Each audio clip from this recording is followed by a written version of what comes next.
Let's begin.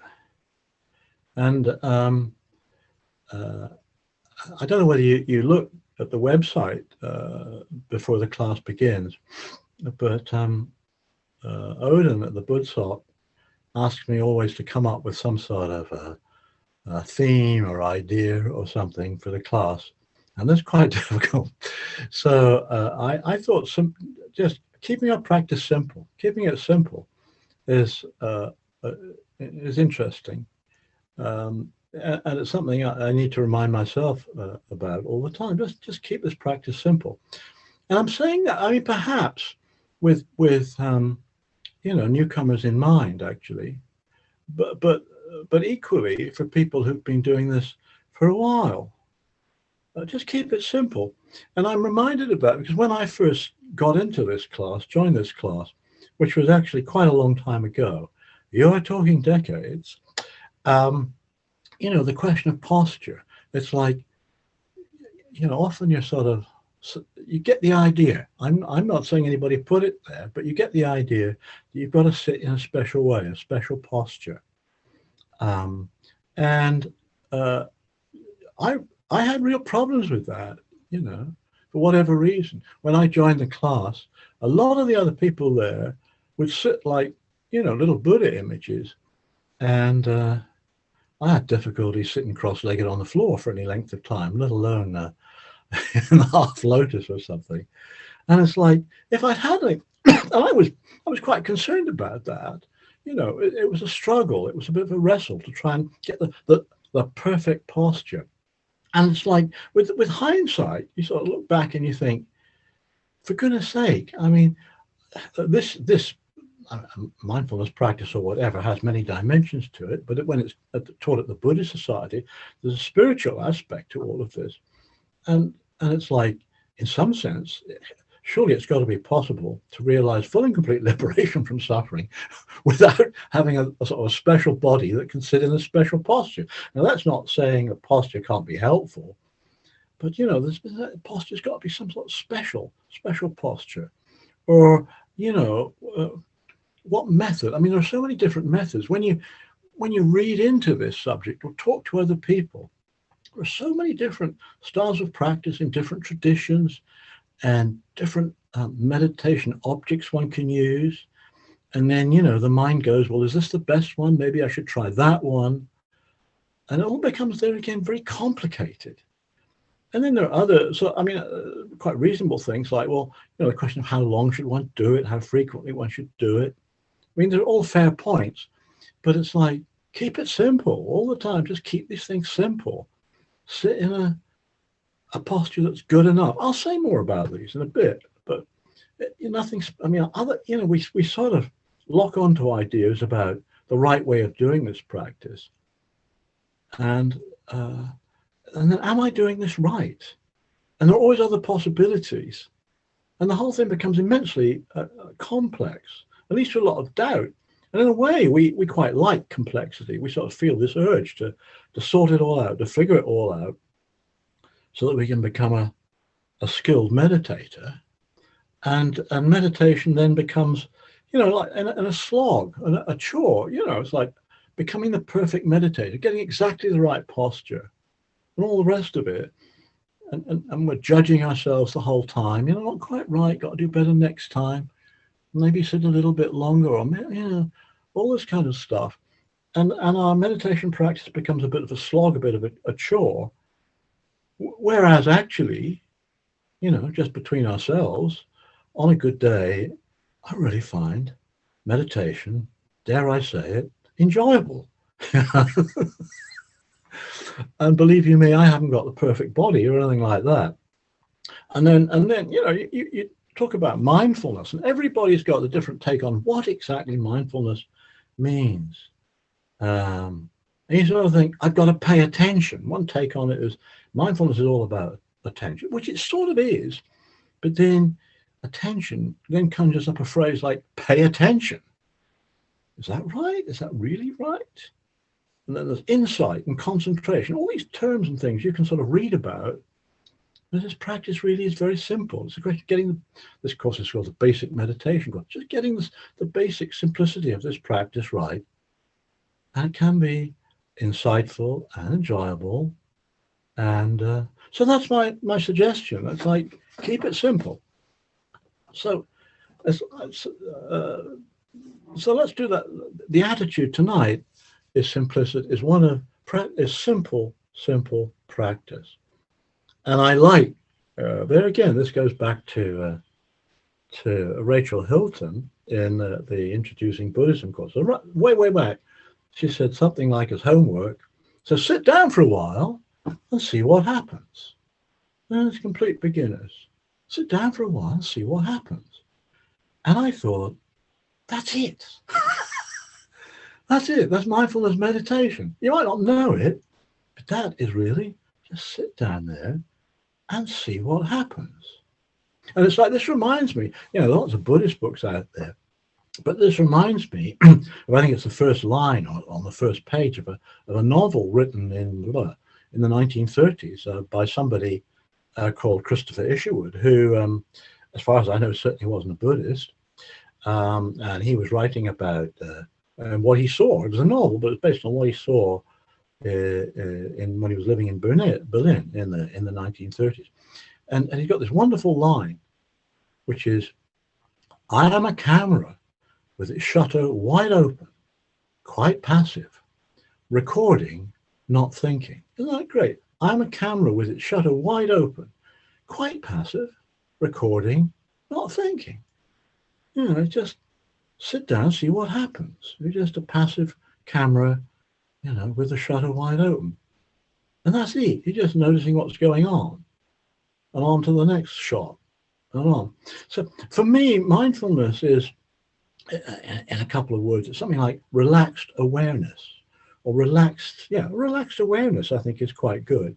Like that camera with its shutter wide open, it's passive, it's noticing what's going on. Thinking, well, maybe it's recording what's thinking as well. It's a relaxed, aware practice in which we notice what's going on. We're fully conscious, we're fully aware. You notice what's going on, but you don't attach to it. You let go of it. And it's very simple. It's a very simple practice of noticing and letting go. That's all. That's it. Right? And the posture kind of follows from that. And it doesn't matter. Look, I'm sure there are some people out there who disagree with me, but the posture is secondary to it being anything which is an alert and relaxed posture. And getting that balance right, I grant you, is difficult, but it's a very simple idea. So here we are today. Some of us are, pretty new to this class. Some of us are long timers. And it's like, I don't care, how you, I don't care. I was going to say, I don't care how you're sitting. I don't care whether you're standing up, well, everybody is probably at home, but I don't care whether you're standing up at a bus stop or not, right?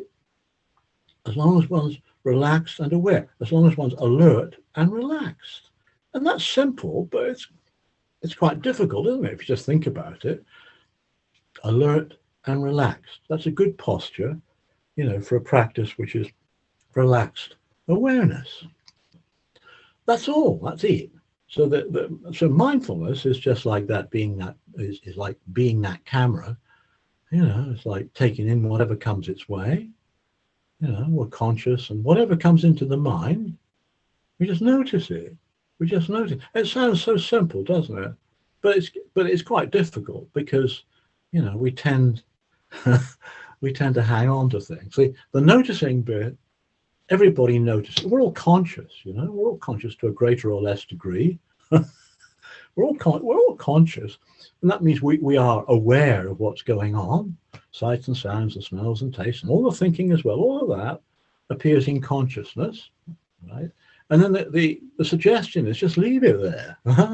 Back off a bit. But really, we tend not to let go of it. The real effort for me is just like the letting go of it. It's simple, but darn difficult. It's simple, but it's darn difficult, isn't it? To notice what comes into the mind, but to detach from it, to let go of it. Simple, but difficult. And so, the little tips are to help that along. So when you say sit down for a few minutes and see what happens, it's like, How do you do that? How do you do that? Just leave it there. This bare attention, just notice, but let go of it. And so I want to give some simple tips. So I'm suggesting that however we're sitting, and there again, if people have questions about posture, please bring them up. At the end of it, we'll have a Q&A session, a bit later on. However you're sitting, just experiment and ask yourself, am I alert? Is the posture alert? That probably means it's fairly upright, but it's up to you. I'm having a bit of a wriggle, so I'm a bit more upright. Is it upright? Is it balanced? Is it stable? Is it still? Is it also relaxed? I mean, there again, another analogy I like is it's like nature study. Supposing you're looking at a bird. Supposing you're looking out of the window at a bird in the garden, right?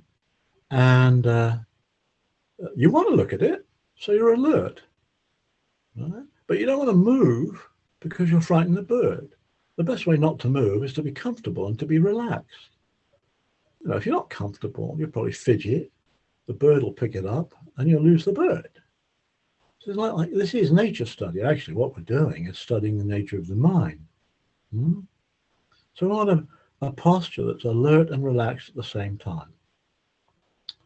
And then a lot of us find it very helpful just to begin by giving a bit of attention to the body. How's the body feel tonight? Everybody's brought along perfect equipment. It doesn't matter whether you've brought along a beautiful meditation cushion or a chair or whatever. It's brought along a body. And that's good enough to work with. So the question is, how's the body feel tonight? And I don't really mean feel in terms of opinion, just the sensations in the body. How does the body feel in terms of heat or cold? In terms of heaviness or stiffness or lightness and ease? In terms of its movement, because I'm sitting relatively still, breathing away there, that's movement. So notice these very, very basic, simple sensations. Just be aware of them. And it's not like they should be different from the way they are.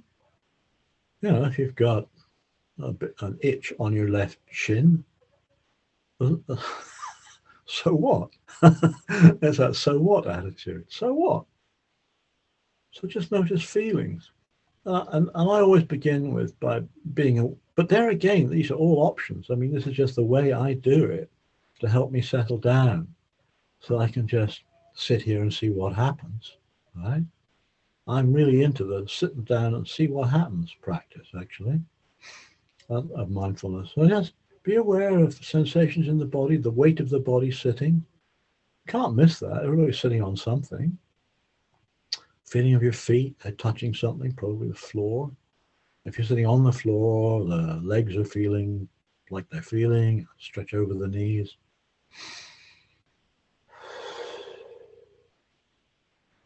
And you feel the breathing in and out, the abdomen rises and falls. It's breath. We've parked our hands somewhere, just out of the way. There again, you sort of think, I've got to put my hands in a special mudra, a special gesture. You don't have to. It's no big deal. Keep it simple. Just out of the way, really. I'll still put just one hand on the other. That's good enough, isn't it? Trouble is with hands, they're twitchy, grabbing, holding things, aren't they? They're made to do that. And just park them, I suggest. And notice sensations in the hands. And sensations in the shoulders. And this is a relaxed posture. Or it's nice if it's a relaxed posture. If it's not, I mean, it's perfectly workable. But if you want to take this opportunity of just doing a bit of body scanning to check out little knots of tension, well, you know what to do. You notice that, and you can relax. Unless you know that your shoulders are up around your ears, you can't do anything about it. But when you do, relax if you want to. So scanning the body is great. And sensations in the jaw. And all around the face and the lips. And the question is, what about the eyes? Are we sitting with the eyes closed, the eyes open? That's your call. Right? A lot of people, I think, sit with the eyes half open, and the attention, the gaze resting on the floor a meter or so ahead. A lot of us sit with the eyes closed. You know? There again, I prefer that because, yeah, otherwise I might spend a lot of time just looking around the place. By the way, if you there's that lovely Buddha image on the screen. If you want to look at something, look at the Buddha image. Otherwise, maybe close the eyes. You notice sensations in the body, and one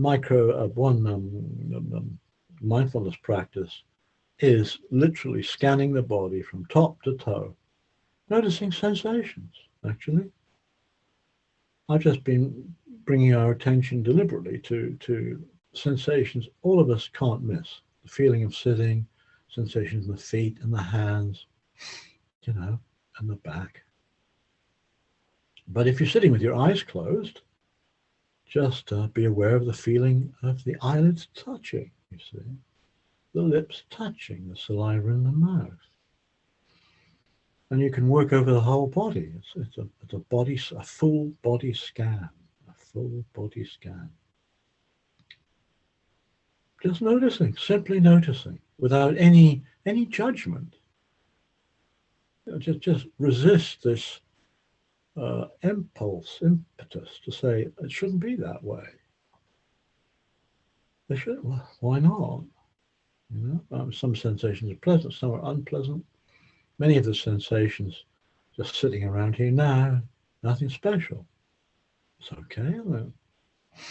And then why don't we give a bit of attention to what's going on in the mind? How's the mood this evening? Upbeat, down in the dumps, interested, bored, happy, full of loving kindness for all sentient beings, or totally hacked off with the world? Okay, a bit angry as a result of an exchange we had half an hour ago. And notice that. This is nature study, and what we're doing is looking at the nature of the mind and what's going on in the mind. And it's not that it should be different from the way it is. In a way, it's absolutely perfect, particularly if we're just observing it. We're looking through, we are the camera and the lens is open. And it's observing what's going on in the mind without any judgment at all. Yeah, and just notice the recurrent train of thinking. And that's natural as well. The pattern of thinking will change as we sit meditating without us really doing an awful lot about it. The important thing is not to buy into it, you see. Not to buy into it. Notice this practice and noticing, but not attaching. All right? Noticing, but not attaching. So noticing all the mental stuff, which we take very seriously. We notice that tendency to take it seriously. Right? And then let go of it. Now, that's difficult. This is a very, very simple practice. Right? But it's a difficult practice. Nobody said it was an easy practice. It's simple. And that's where a meditation object comes in very handy. And a very good one about which I've heard no problems, no complaints, doesn't cause any, difficulties really at all. It's just the feeling of the breath. There are loads and loads of others. And just notice the mind, wanting to explore all other possibilities. Making things complicated. Don't do it. But by the way, for those of us who've been practicing with a different meditation object, please use your meditation object. I'm not trying to convert anybody to being aware of the breath or anything like that. But if we haven't got anything else to do, the feeling of the breath. And it's not special breath. We're not trying to regulate it, control it, but be aware of it. It's like the camera is tuning in, if that makes any sense at all, to the rhythm of the breath. Maybe at a point. I'm feeling the breath on, for example, the nostrils. Breathe in, breathe out. Noticing, breathing in, noticing, breathe out. And sometimes people call this concentration. And it's not concentration, it's not concentration in the sense we usually mean concentration. When we go on our meditation retreat, we don't go to a concentration camp. This is a practice of learning to notice and let go of everything else that comes into the mind, except we've decided we're going to work with this meditation object, which is the sensation of the breath. In breath, out breath. Feels like it does. And we don't have to control it. Notice, the desire to control it. No, we know how to, the body knows how to breathe. Sometimes it's long, sometimes it's short, sometimes it's deep, sometimes it's shallow. All the time it's absolutely perfect as far as this practice is concerned. So it's an anchor. It just stops the attention from wandering too far, but the mind will wander. Because it's stimulating, it's interesting, it's exciting. It'll go back into the future, back into the past, and out into the future. It's time travel. It might have something to do with rebirth. Let's not go there. That's making it complicated. Simple thoughts, simple thinking, simple remembering, simple planning. Notice and let go. Back to the breath.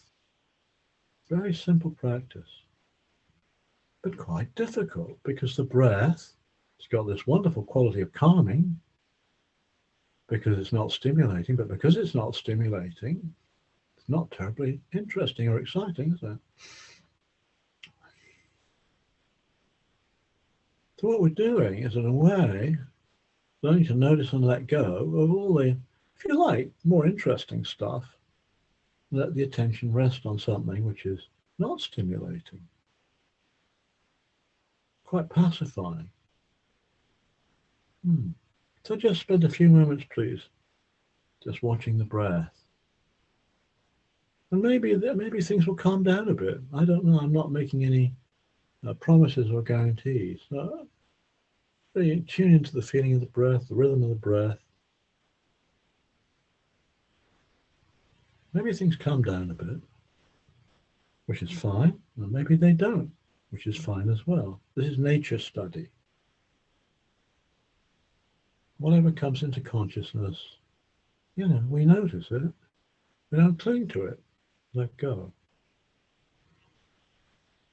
Very, very simple practice.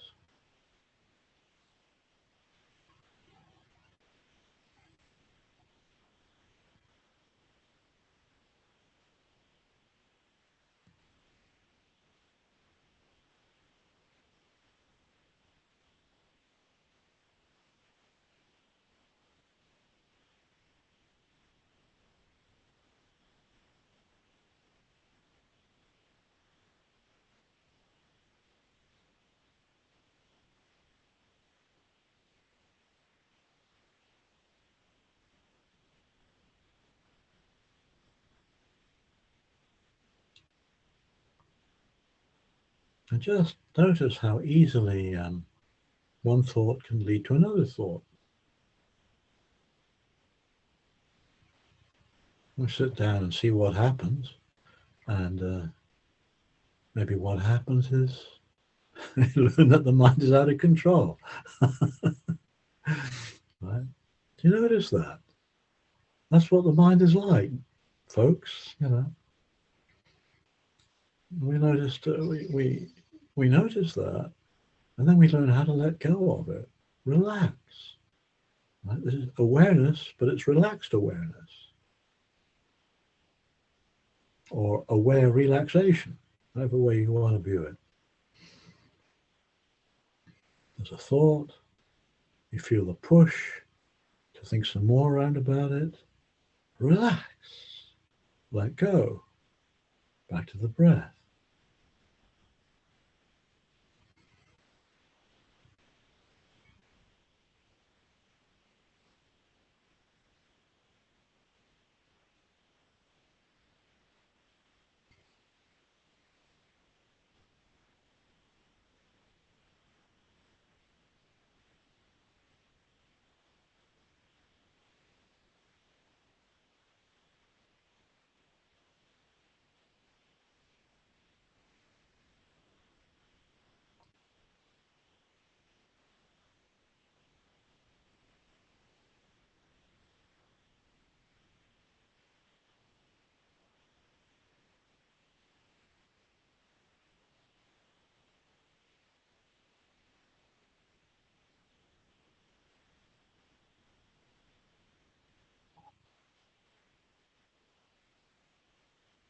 And I'm sure that there'll be sensations in the body. Now, if we're sitting in such a way that it's really quite painful, please feel free to change the posture a little bit. But just notice the urge to get the perfect posture. It's not there. Keep it simple. Just the posture is good enough. An alert, relaxed posture.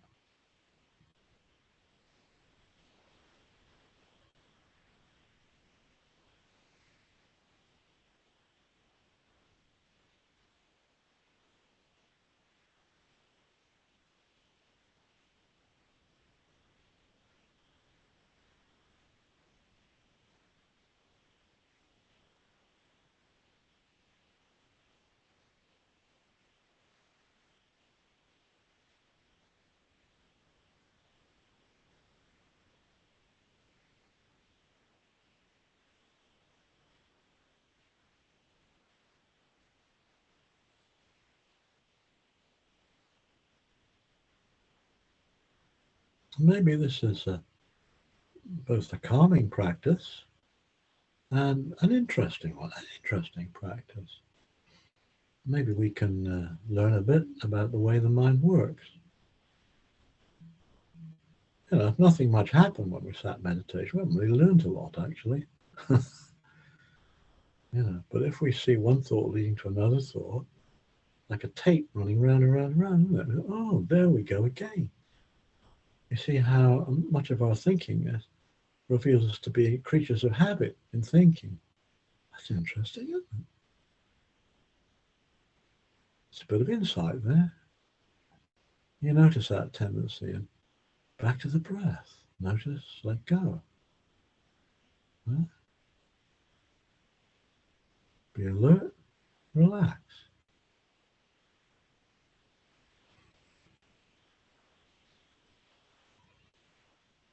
And even if the contents of the mind are running all over the place, time traveling, trying to solve all the problems of the world, and we notice that, and we notice it, that's perfect meditation, just noticing what's going on. Not having a mind that's totally free of all contents, but the ability to be aware of that and stand back from it. That's perfect. That's all we got to do.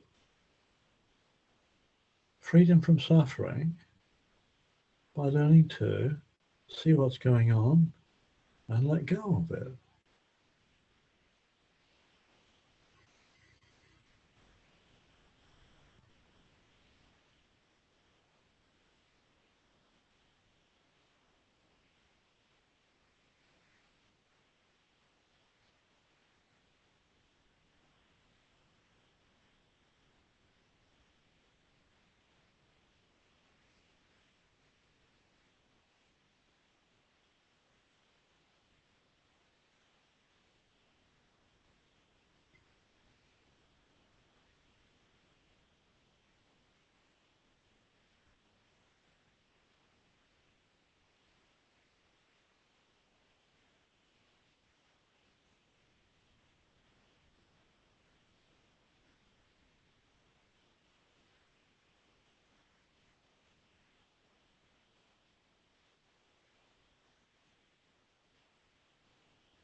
to take this opportunity to wriggle, have a sip of water,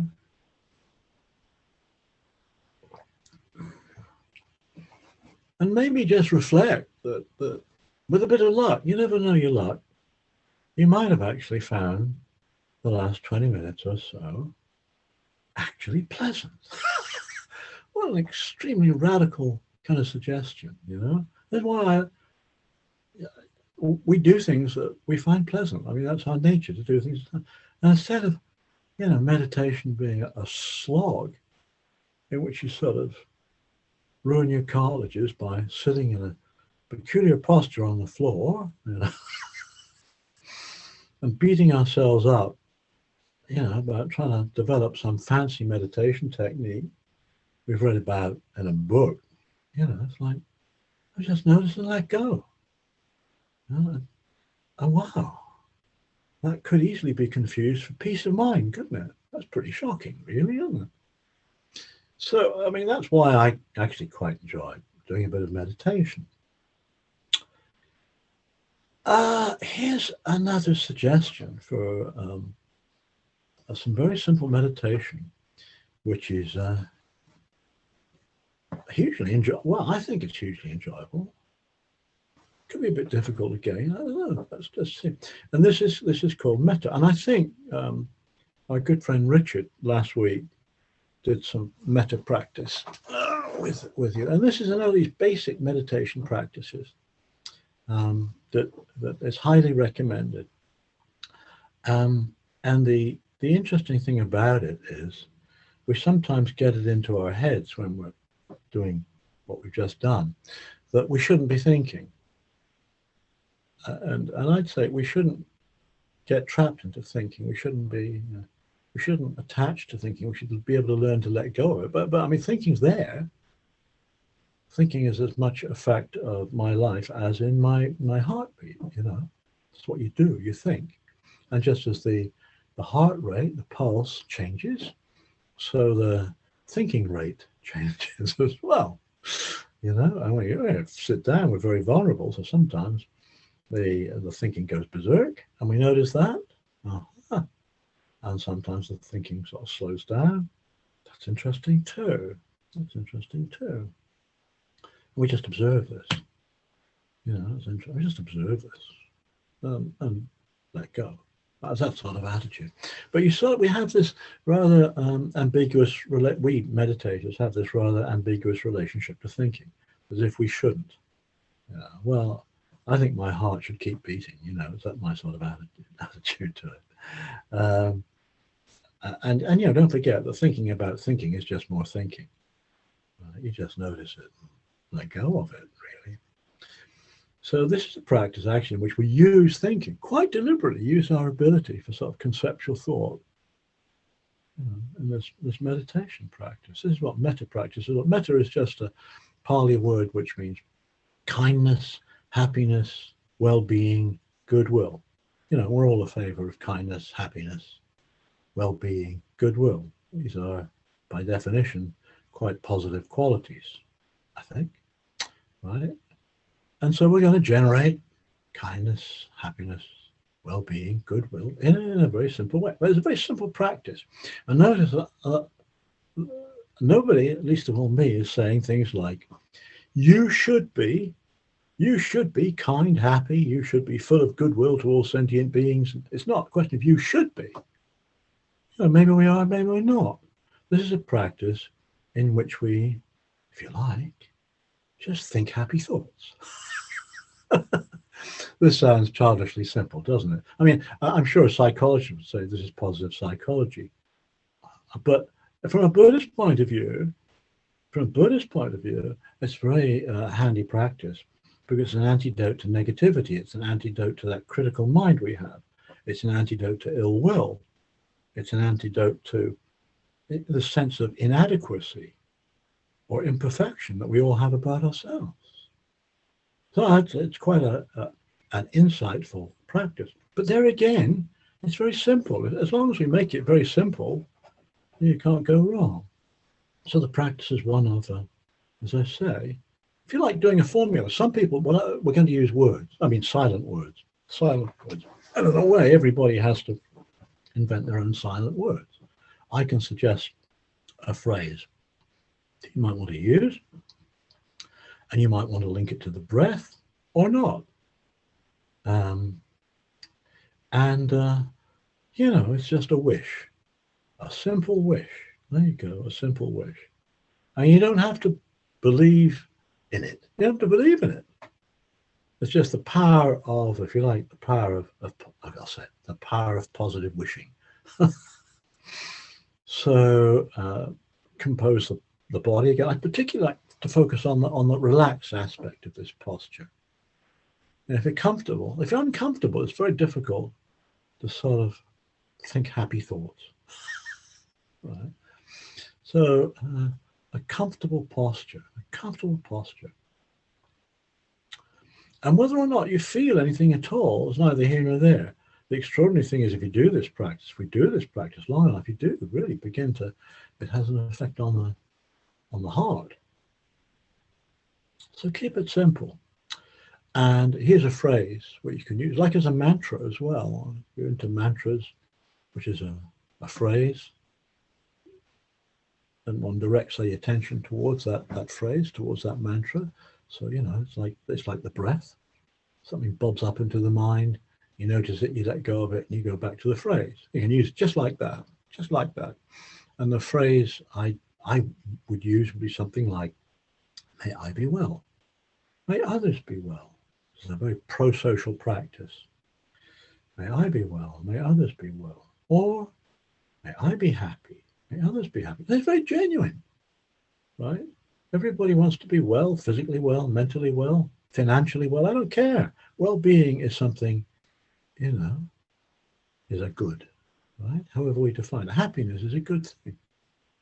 Yeah? May I be happy. Yeah? May others be happy. So I just like, experiment yourself. And what I'd like to do is to suggest, maybe let's try this. When you breathe in, may I be well. When you breathe out. Now, may others be well. But look, everybody here, all 32 of us, there's at least one person in our lives we feel good about. Maybe there are just zillions of people we feel good about, right? And you might want to bring them to mind because, don't you want to wish them good stuff? Well-being, kindness, do be kind. May I be well. Yeah. May I be happy. May they be happy. So you can name names to yourselves. We're all on mute, so you can chat. No, I'm joking. Right? Bring people to mind. Visualize them. People we feel really good about. Close people we're close to. Members of the family we like, we love. Partners. Pets. People we'd like to thank if they were with us right now. People to whom we feel grateful. We want to wish them good stuff.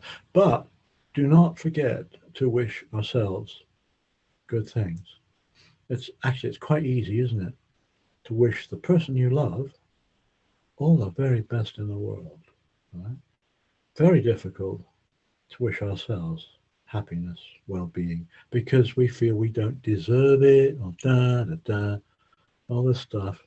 Buddhists should not wish their selves good stuff because they don't believe in a self. What a lot of nonsense. Because we all have a sense of self, an opinion of that. There may be there may be nothing at the center of the onion, but there's a lot of stuff on the top. We could wish to develop a more positive sense of self rather than a negative sense of self.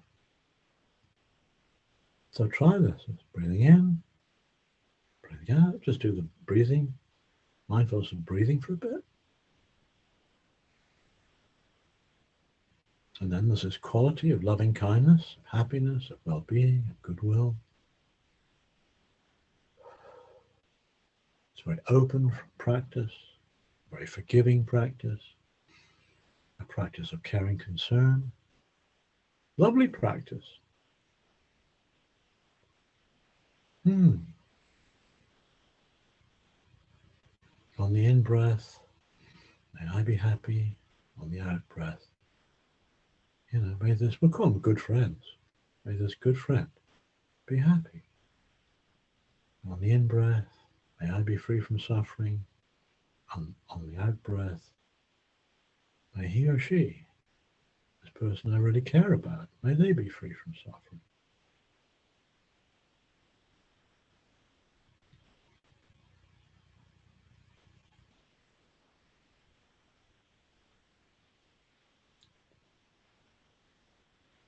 Just try that for a little bit. Wish for ourselves, may I be well. The wish for these others, either individually or in a group. May they be well. May they be happy. May they be free from all stress and anxiety. May they be free from suffering. Just like me, I really wish that for me and for you and you and you.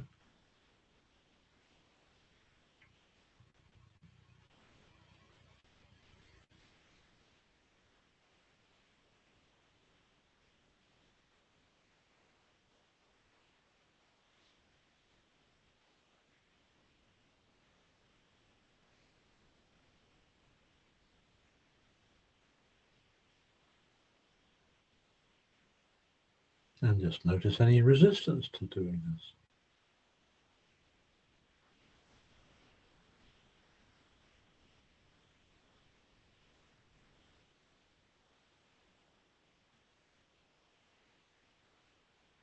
And we don't have to feel, the appropriate emotion at all. We're just sowing the seeds when we repeat the words or say the prayer or whatever you want to call this. May I be well, may I be happy, may I be free from suffering. May these good friends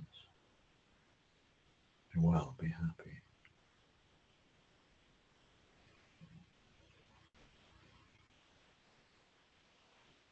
People who've helped us. People who've given us good advice. People who've got us out of trouble. The, friendly neighbor.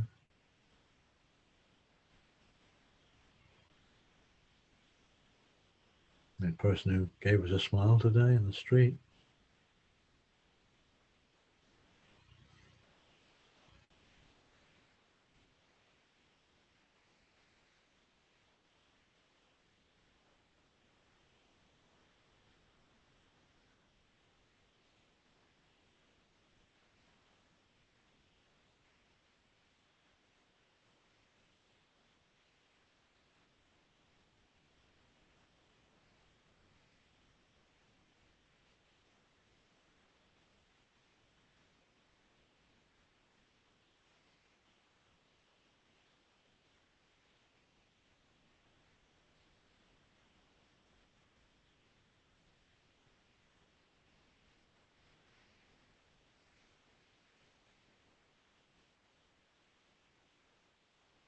And if we know somebody who's having a bad time,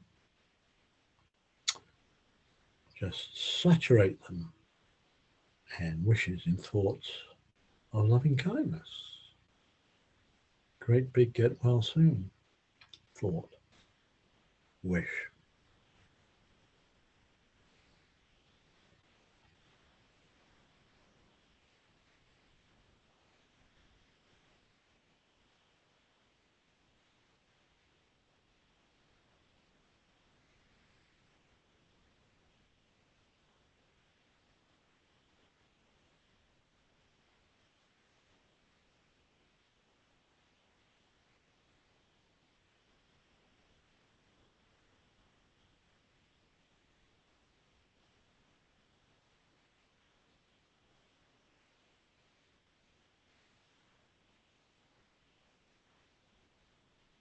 Of course, if anybody is, finding this difficult or problematic, let go of that.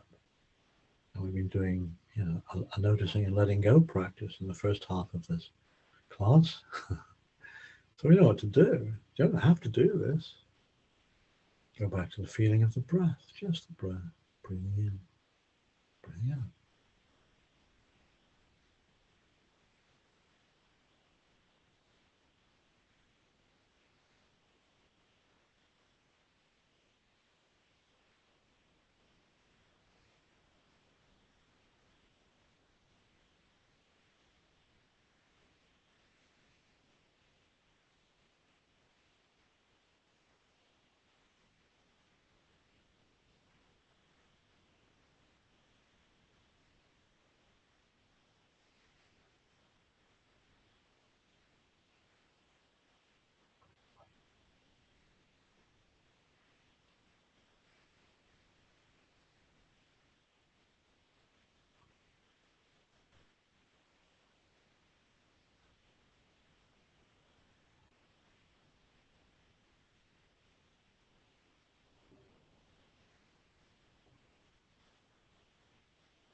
May I be well, may I be happy, free from all stress and anxiety, sharing that wish with these others.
On the in-breath, may I be well. I probably know these others quite well, so we could maybe try putting ourselves in their shoes and asking, well, what would she wish for herself? And then wish it without any kind of judgment at all. We don't have to have an opinion about what would make somebody else happy. Just, yeah, may you be happy.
And in these last few minutes,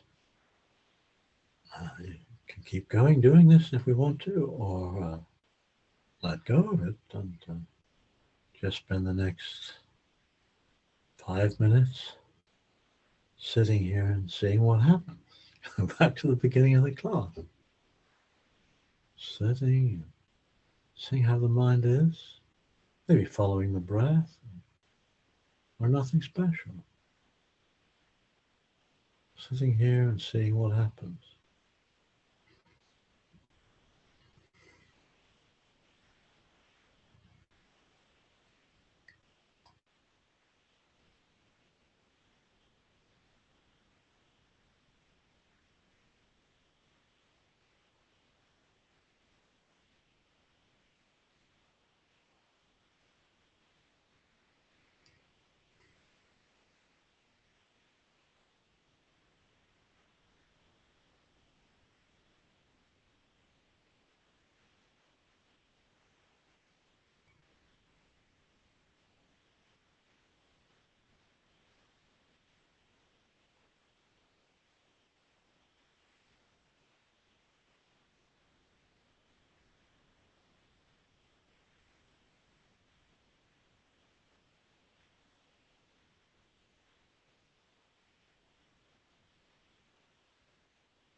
So this practice of metta um, has all sorts of benefits. I mean, just at the, if you like, the therapeutic level, a certain amount of evidence that if we practice like this, it reduces stress and anxiety. That's not altogether surprising.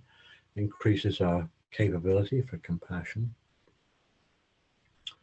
I have no idea what effect it has on other people. It might well make us easier people with whom to live. But here I've got a list here. I've got to read it because it's quite a long list. I've got a list here of in the original teachings. Here I think it's 1, 2, 3, 4, 5, 6, so eight benefits of doing this practice of metta. Now, the first three are very interesting because I have a suspicion that a lot of us, maybe particularly these days, have a lot of difficulty with sleep. So here you go. One of the benefits from metta, practicing this practice, is that you sleep easily, that you wake up easily, you have pleasant dreams. So I strongly recommend this as a bedtime practice. Sounds pretty good. You sleep easily, you wake easily, you have pleasant dreams. And then people will love you. People will love you. And not just people, but devas and animals will love you. Devas, by the way, in Buddhism, they're sort of heavenly beings. So heavenly beings and animals will love you. And these heavenly beings will protect you. And you will be safe from many dangers as a result of this practice. And wait for it, your face will be radiant. Your face will be radiant. So that's pretty good. So these are sort of the traditional benefits from doing this practice. And I mean, I really recommend it. But I mean, obviously, you've only got to pick up the newspapers, and your heart sinks. This cultivation of goodwill towards oneself and others. I mean, obviously, at the time of this virus, it's like this is a very appropriate practice. It really is. Doing that now. Questions. Time for questions. And maybe I could ask Wandu to unmute everybody. And while that's happening, I want to tell you that next week it's our good friend Ajahn Barry Subhaddo will be leading the class. And if you're a regular, you'll know all about Ajahn Barry Subhaddo. But if you don't, a brief biography. He's a long-time friend of mine and a long-time member of the class. But he and I also sort of co-ran the class face-to-face many years back. And he trained in the Zen tradition, and then he moved on to the Thai tradition, Thai forest tradition, became a monk there, spent over 10 years in that tradition here, and then he disrobed. He's back at being a layman, and he lives in Spain in a cave house. Unfortunately, he's got good Wi-Fi there in his cave in Spain, so he'll be leading the class next week, and he's got a lot of experience, and it's always good to have him along. So please unmute if you like, or send questions or comments through by chat. I haven't seen anything coming up. Colin,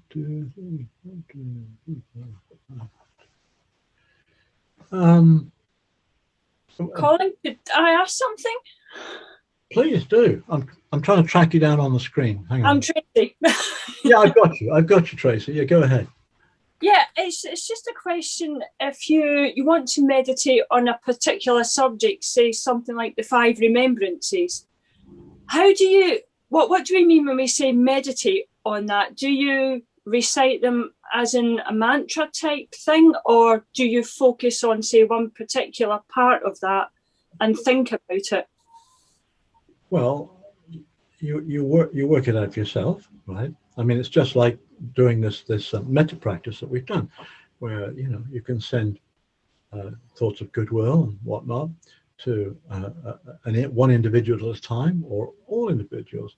With various qualities, you just reflect on these qualities. You see, but, Okay.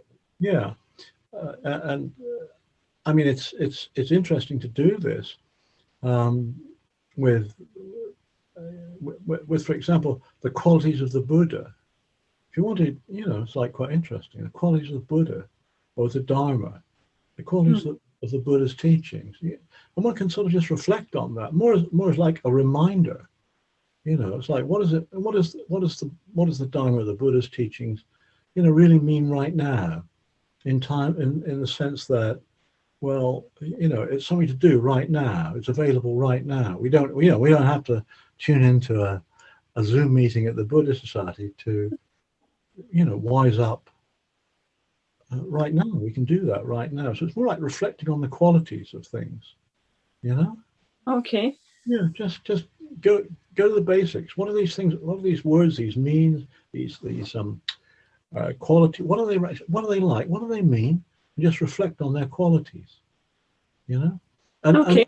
and avoid this sort of judgmental thing. I've got to get. You've got perfections in Buddhism or whatever, and there's 10 perfections or 8 perfections or whatever, and it's like, you look at a list. You look at things like generosity, for example.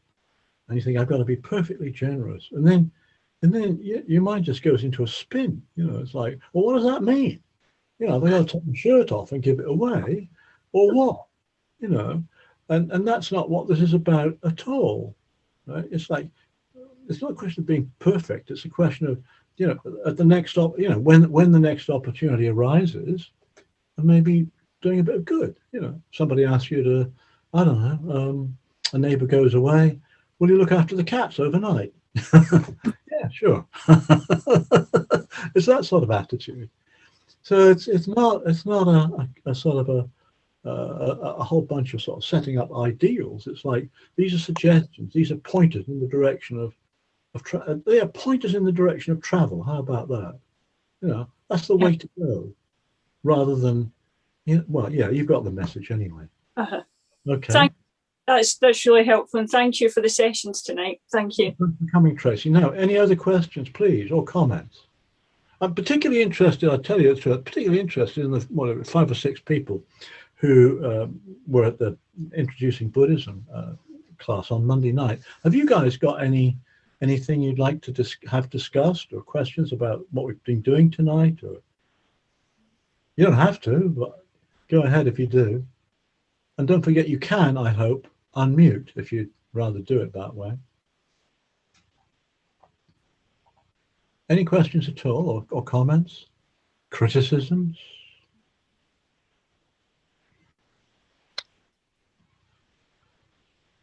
Hello. Hi. It's Aileen. Yes, I've got you there. Yeah, yes. Hi. Hi. I think I asked a question, maybe a few weeks ago, about mental health. Yes. But my concern really is, so for example, someone has got some very distressing thoughts, they meditate, and perhaps something really alarming or disturbing comes up, and they may be at risk. How can we safeguard? Am I making sense? Sorry, the sound wasn't great. How can we... Oh, sorry. How can we safeguard them? Right, so they're alone, for example. Well, there are two things. Yes. Well, you say this person meditates, right? Oh, for example, yeah. Maybe, here's a radical suggestion. maybe they shouldn't meditate. I'm quite serious about that. No, I understand. Yeah, I mean, if we're very vulnerable when we meditate. Anything can come into the mind. Anything can come into the mind, and it can be, sort of heavenly visions, or it can be hellish past experiences, and it's all very well saying notice it and let go, but life isn't that simple. But maybe life isn't that simple, and I would have no hesitation in recommending they don't meditate. I mean, and I have it. There again, excuse me if I repeat something I said before, but in the good old days when one could go into prison, I have, meditated. Lots of guys in jail, with lots of guys in jail, and some of them really cannot handle it for that sort of reason. You know, if you have, think of something horrible, killed your parents, right? You know, it's like, I don't want you to think about that all the time. I really don't. I want you to focus on the good person I see in front of you, and that would be a case where metta meditation would be very good, just reflecting on their own good qualities, actually, because everybody has a good side to them. There's absolutely no doubt about that at all, you see. But doing, you know, mindfulness meditation and just opening yourself up to whatever comes into the mind, sitting there and seeing what happens, could be pretty freaky. So please don't do it, you know, please don't do it. That would be good advice, you know. But don't forget that you don't have to meditate to be a good Buddhist. I mean, many, I'm not sure what the story is now, but not so long ago, many, you know, Asian Buddhists didn't meditate, actually. They didn't meditate. You know, what did they do? Well, they kept the precepts as best as they could. You know, they led a good life. So, you know, I mean, and maybe those of us looking after meditation classes should emphasize more that the fact that meditation goes a lot better if we lead a lifestyle which supports it, actually, you know. And if you know, if you're looking for a bit of peace of mind, try to avoid doing things which cause a lot of grief through horrible memories, for example. So it's like, attend to that. And so a lot of Asian Buddhists, I mean, actually meditation is coming back back home in Asia now, like in Thailand. You know, it's like more and more people locals are meditating, actually.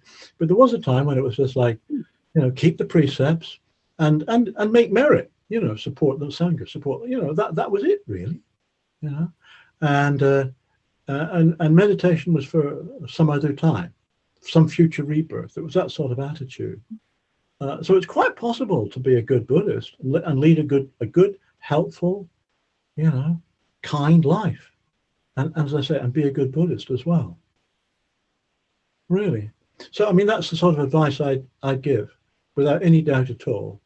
You know, if somebody has got mental health problems, see a mental health professional. You know, it's like, that's what they're there for, right? And maybe meditation is not for them, at least not the mindful meditation. Okay, that's a good question. Thanks for that. Thank you. That's very helpful. Good. Oh, by the way, can I just? I'm sorry, I was going to jump in, but I've just seen a message coming through. Let me read what it said. This is from somebody called Darren. Just some comment. I found Rachel's talk about being aware of the three fires very helpful in my daily life, and about meditation being one of the 8 things on the path. It helps me to keep in perspective what it's all about. Damn right. I mean, that's absolutely right. And that follows on quite nicely, you see, from my discussion with Eileen just then. You have to put meditation in context. It is not the be-all and end-all of Buddhism. It is one step on the Eightfold Path. Now, it's an important step on the Eightfold Path, but it's just one step on the Eightfold Path. The Eightfold Path, you know, right understanding, right intention, right speech, right action, right livelihood, right effort, right mindfulness, right samadhi, this difficult word which is often badly translated to be concentration. So it is just one bit of the story, absolutely. So that's important. It's important to get that into perspective. I mean, the thing about meditation is, and it is intimately connected with the rest of the path as well. So, for example, and that goes back to what I was just sort of talking about, morality and all that. It's very difficult, you know, to be mindful and develop peace of mind and all the rest of it if we're leading a very kind of chaotic and unskillful life. It's as simple as that. You know, they talk about right action and right livelihood. you know, it's like, I can't imagine working in a slaughterhouse. I really can't. I guess maybe you get desensitized, but I can't imagine spending all day, you know, slaughtering animals, then coming home and sitting meditation. I just cannot imagine that. I really can't. I can't imagine spending my life, defrauding people, doing all sorts of dodgy financial transactions, and then, it's all. This is the difference, by the way, between what I would call just purely secular mindfulness. I mean, everybody does mindfulness now. You can be a mindfulness whatever you like, but I mean, secular mindfulness, and why Buddhists are doing it.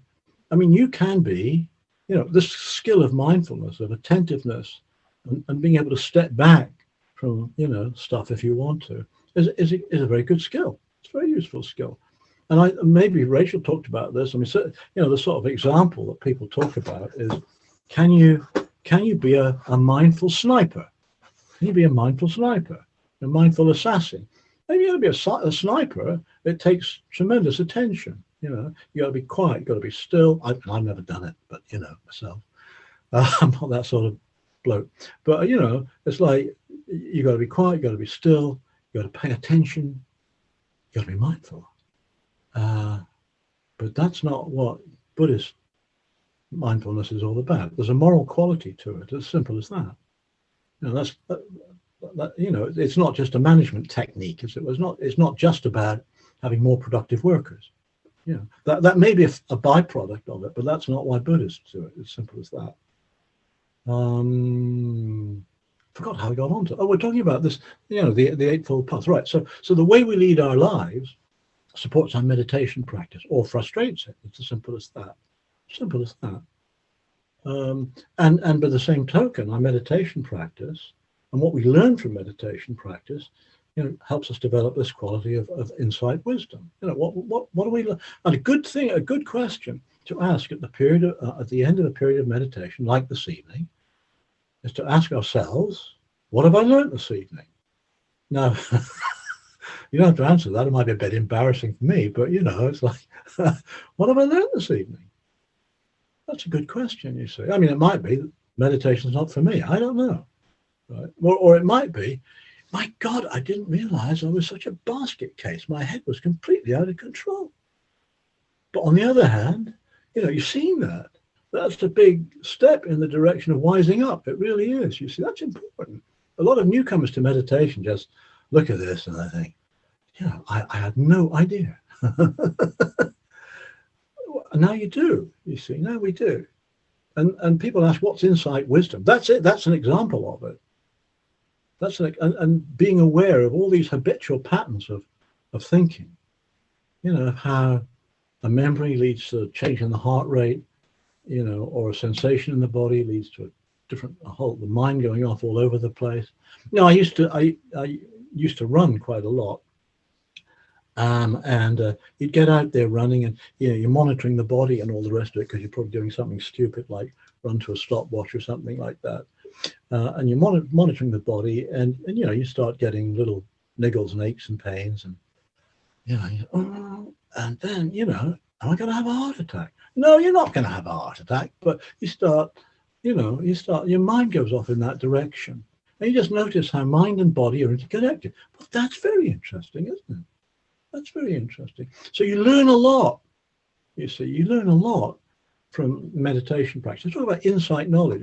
Insight knowledge. That's learning it firsthand. Typically, learning it firsthand from sitting down on a chair and seeing what happens. Right. So all these bits of the path linked together. Yeah, and if that's what Rachel said, she's absolutely right. And then being aware of the three fires, that's greed, hatred, and delusion.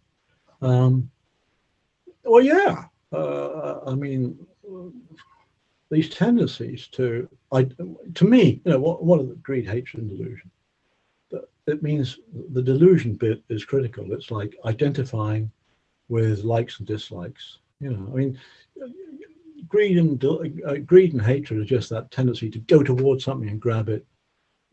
Or negativity is to push it away, to run from it. which I think most creatures have that tendency, actually, to go towards what they like, what they want, or to back away and run away from what they don't like. And what we do is identify with that. That's what makes me who I am. That's the problem of the three. That's the three fires. Identifying with all the. It's okay to have a desire, but it's identifying with it, of attaching to it, of taking it any more seriously than just another desire. Right? That's how we make ourselves, you see. And I think that's what Rachel must have been alluding to. And yeah, I mean, that's what's propelling us along in most of the time. And in mindfulness meditation practice, we just notice that. Oh yeah, that's what it's all about. Yeah. And maybe we can let go of that tendency. Right, any other questions or comments? I should have mentioned one other thing. I was talking about Barry Subhaddo coming next week. Don't forget that if you like meditation classes, the Buddhist has other meditation classes on Monday and Friday lunchtimes, and in the morning on Sundays. And anybody can slot in. You can find out how to do it by going to the website. And they tend to be 40 minutes, 45 minutes. So, I mean, this one is we're coming up for 8 o'clock. This one is like typically an hour and a half. But these are shorter classes, and so they might be easy to fit into lunchtime or whatever. Anyway, that's my plug for other classes. Any questions or comments? I'm happy to hang in there for a bit longer if you want. Good evening, Colin. It's Yasha. Oh, good. How are you? Very well indeed. Thank you. Excellent. Enjoying your sessions as always. Very much Good. indeed.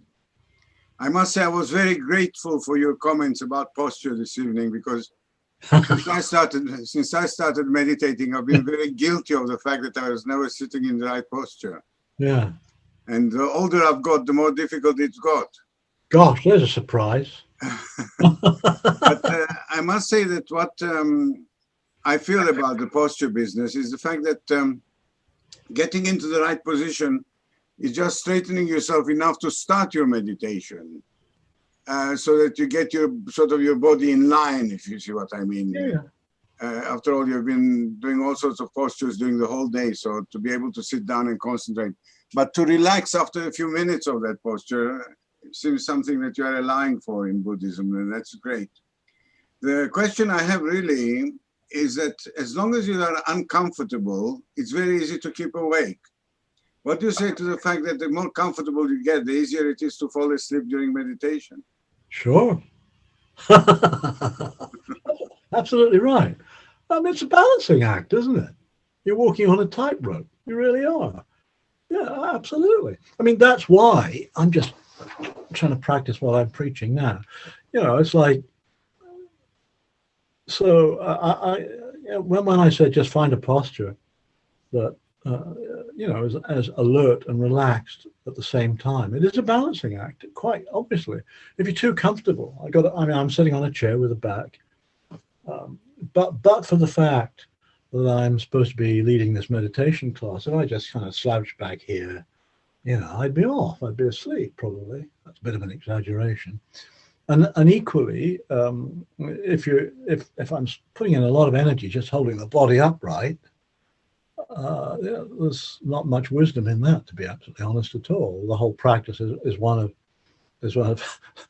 fighting with the body. I mean, that's what happened the first time I got into meditation. The class was taught by somebody in the Zen tradition, where they put a huge amount of emphasis on the importance of good posture, right? And I was bringing my ordinary body to the class, which was a bit of a challenge, to tell you the truth. So you just got to work it out for yourself. It's as simple as that. But you're right. It's a balancing act, isn't it? It's a balancing act, and to apply mindfulness to what's going on there. So if you're sitting in a posture where in a sense, it can be quite uncomfortable to just notice this difference between pain and wanting it to go away. This is what Barry emphasizes, in the class. There's a difference between pain, and then there's the suffering that goes on all around wanting to get rid of the pain. So you just notice that, and then maybe you move, or maybe you don't. I mean, we've got to be sensible enough not to sit in such a way that we seriously damage our bodies. Way back, it was quite horrible. I mean, we did all sorts of stupid things back in the day when the Thai temple in London and Wimbledon had these meditation days, and it was led by a guy who, a layman actually, and I got the impression, maybe I was completely wrong, but I got the impression it was like competitive sitting, who could sit the longest. And it was extremely selfish and totally stupid as well. I mean, that's not what it's all about. I mean, what one learns from a situation like that is learning that you can move. It's quite okay to move. It's like, that's not stupid. It's like, or handling defeat, if that's your idea of defeat. Oh, okay, you do that. And certainly the older one gets, you have to allow for that in what we do, of course. Now, I used to be able to sit on the floor. Frankly, if I sat on the floor now, I'd want somebody to help me up. It's a bit like that. But that's the point. I mean, I'm encouraged when I go to like Amaravati Monastery and I see monastics who used to be able to sit on the floor for what would seem to in the past to be an extraordinary length of time, who now sit on a chair simply because they're older. They're probably also wiser. Yeah. Any other comments, thoughts? Colin, could I just add one thing? Yeah. If we could add the word poise to the word posture, that might change our attitude to how we are sitting. Uh-huh. Because poise is something that happens in the whole body. And we then don't think about, is my back straight? Are my knees wide enough? How long can I sit like this? Uh-huh. But if I think poise, I think, okay, I just want to give myself space everywhere. And it doesn't really matter how I sit. If I encourage this upward thinking, Sure. and creating space in myself. Sure. And then that encourages the breathing, and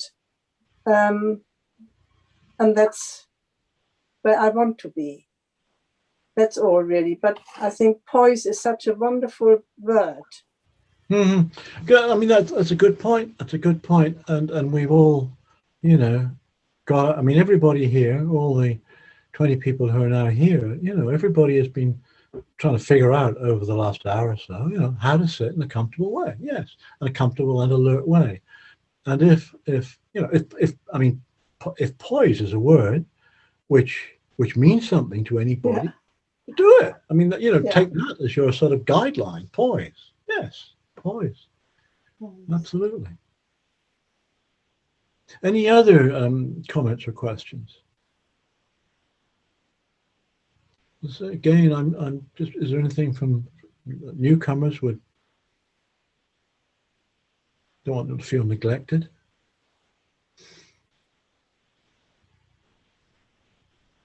No? So, thank you very much for coming. And I do encourage this practice of metta, of cultivating goodwill. It seems to me particularly important, at times like this, where we've still got this horrible virus around. And I think it sort of, for me at any rate, it sort of affects things like why do I have a jab? Almost, it's like, it's for my benefit, and so I don't mess things up for other people. It's that sort of attitude. That's quite interesting. It's yeah. Anyway, look, thank you very much for coming. Do stay safe over the next week. Do please come back next week when we've got Ajahn Barry with us. Thanks again. Thank you to Wong Du, who's been managing the technology this evening. Oh, wait, somebody else has sent me something. Oh, it's all right. Somebody says they've got to go. Have a nice evening. Okay, take care, everybody. Cheerio.